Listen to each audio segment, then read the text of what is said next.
Je viens cet après-midi pour partager un message afin de lancer un appel à tous mes frères et sœurs, un appel à tous les élus de Dieu, un appel à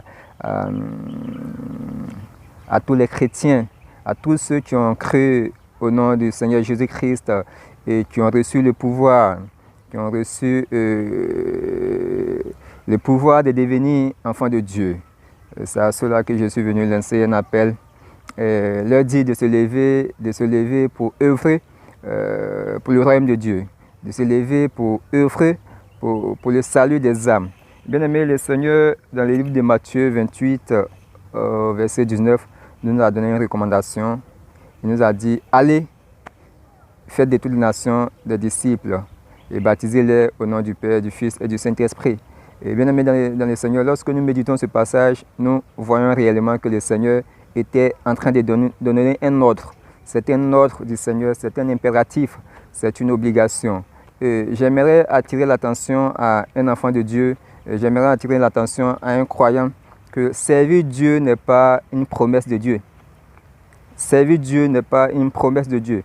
Lorsque vous méditez la Bible, de Genèse jusqu'à Apocalypse, vous n'allez pas trouver un passage où Dieu dit que le servir est une promesse.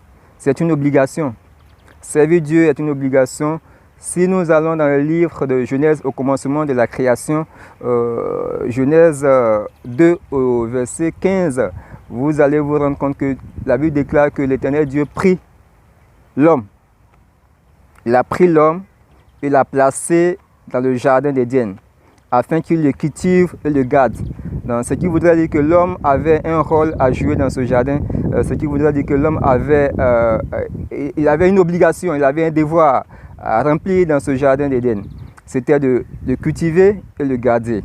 Et le Seigneur Jésus-Christ nous donne une recommandation, il dit « Allez et faites de toutes les nations des disciples ». C'est une obligation, c'est comment je pourrais dire, c'est un impératif. Donc tous qui avons reçu le pouvoir de devenir enfants de Dieu, nous devons nous conformer à cette parole du Seigneur. Nous devons nous soumettre à cette parole du Seigneur. Nous devons nous lever afin d'obéir à la voix du Seigneur Jésus-Christ. Nous devons aller vers ceux qui ne connaissent pas le Seigneur Jésus-Christ. Nous devons aller les booster, nous devons aller pêcher, chercher les brebis du Seigneur Jésus-Christ. Nous devons aller proclamer la bonne nouvelle du royaume de Dieu à ceux qui ne connaissent pas le Seigneur Jésus-Christ. Donc ce soir, cet après-midi, je viens te transmettre cette grâce afin que tu puisses t'élever. Je viens te transmettre cette parole qui peut être une pluie pour toi, une pluie abondante. Certainement qu'il y a des choses meilleures en toi, il y a des semences que Dieu a mises en toi. Et ces semences sont enfouies. Et tu as besoin d'une parole, tu as besoin d'une pluie abondante afin de pouvoir faire sortir ces semences. Et je crois fermement que cette parole est venue pour te faire du bien. Je crois bien que cette parole est venue pour faire sortir de toi les meilleures choses, les meilleurs trésors que Dieu a enfouis en toi depuis que tu étais dans le ventre de ta mère. Il a dit que je t'ai choisi, je t'ai établi depuis avant que tu ne sois dans le ventre de ta mère. Je te connaissais. Il a dit ça au prophète Jérémie. Il a dit ça au prophète Jérémie, que je te connaissais avant que tu ne sois dans le ventre de ta mère.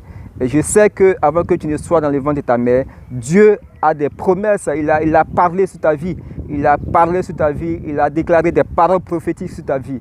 Et ces paroles doivent s'accomplir. Mais pour que ces paroles s'accomplissent, tu as besoin d'une pluie abondante. Tu as besoin d'une pluie abondante afin que ces paroles qui ont été dites sur ta vie par l'Éternel Dieu puissent avoir un accomplissement. Et je crois que Dieu passe par moi pour pouvoir faire sortir ces choses en toi, afin que tu puisses rentrer dans ta destinée prophétique. Soyez bénis, soyez abondamment bénis.